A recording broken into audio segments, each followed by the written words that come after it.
Assalamualaikum warahmatullahi wabarakatuh. Selamat bergabung kembali dengan kuliah online bersama Andi Hermawan. Oke, kita akan bahas kali ini adalah creating business idea through the business model generation method. Artinya menciptakan ide bisnis melalui metode BMG tadi atau business model generation. Oke. Kalau kita lihat beberapa banyak perkembangan bisnis sekarang mengalami peningkatan tajam, walaupun sekarang lagi pandemik, tapi banyak melihat bahwa ini akan menjadi keunggulan, terutama sektor UKM yang meningkat. Kemudian karena apa? Kebebasan informasi banyak dengan adanya internet berbagai macam, namun banyak yang belum memahami pola bisnis. Jadi melalui bisnis model business generation ini atau BMG ini, itu akan membantu mempermudah pemahaman pola dan mapping bisnis model bisnis yang lebih sederhana dan simpel. Apa yang Anda sering bertanya bahwa apa kita masih memiliki semangat berwirausaha?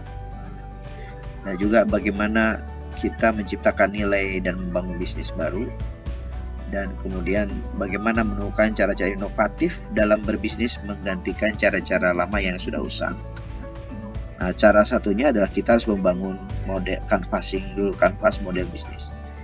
Kalau kita lihat bahwa canvassing ini atau pemetaan model bisnis ini ada berawal dari customer.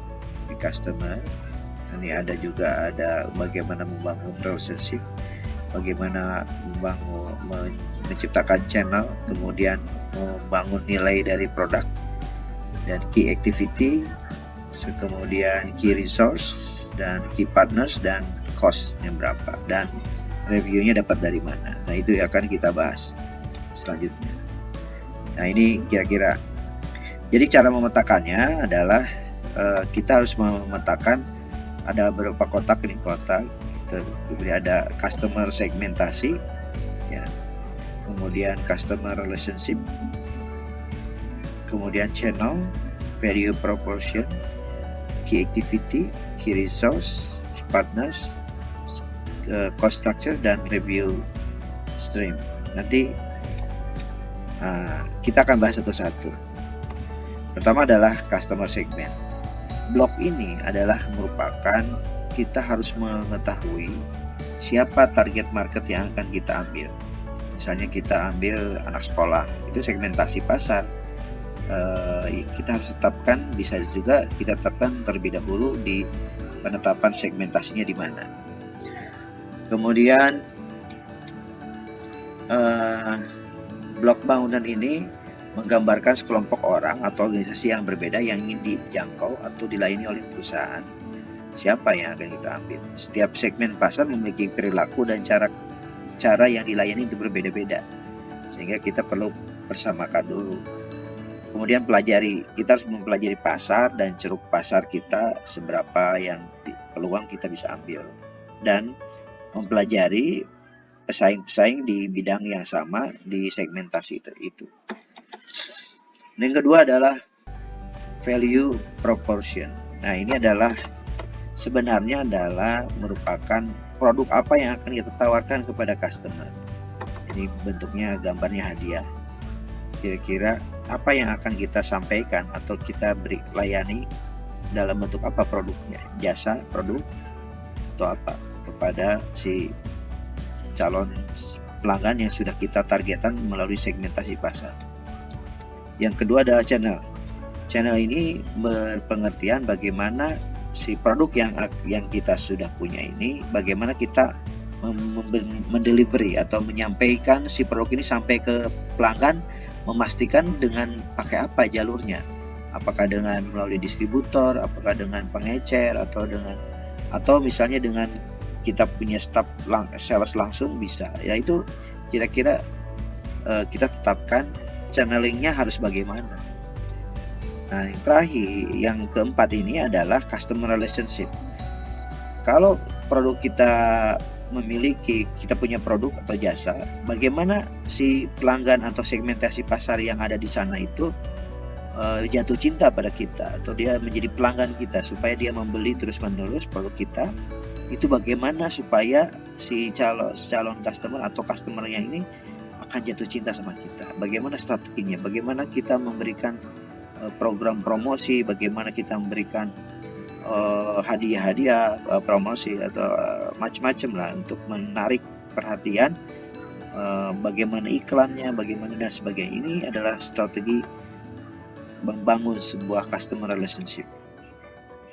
Nah, dari yang 5 adalah review stream. Artinya apa? Dengan kita memberi delivery produk dengan channeling tadi, dengan cara tadi strategi untuk menarik perhatian si segmentasi, kira-kira kita dapat untungnya dari mana? Dapat uangnya dapat dari mana? Dari hasil transaksi kah, atau dari iklan kah, dari apa? Ini yang harus kita share.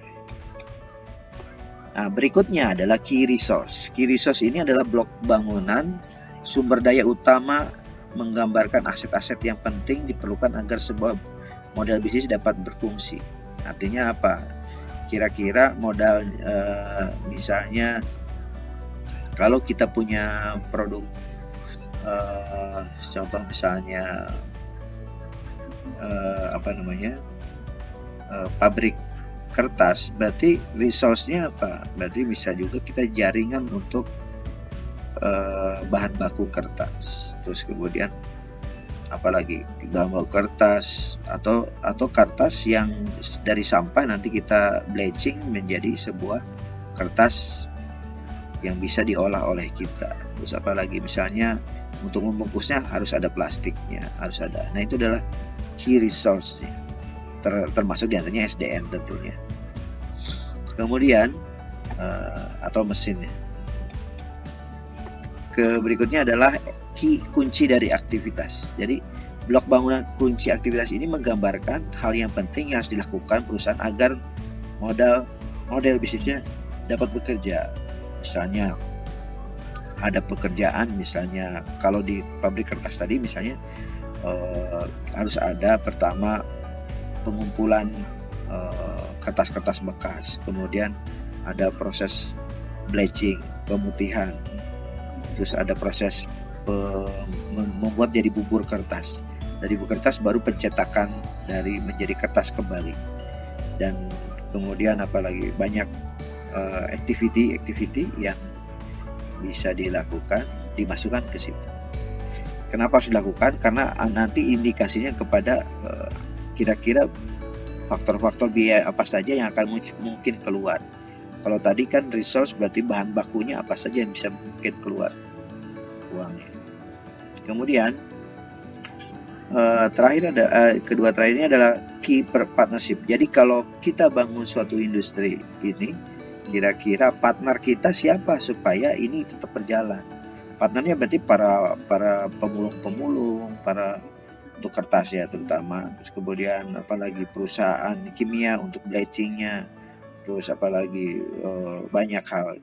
Atau kalaupun yang masih murni bukan dari kertas ini, tapi dari bahan-bahan yang lain, bahan baku yang betul-betul fresh dari bahan baku. Itu yang harus kita partner dengan siapa saja.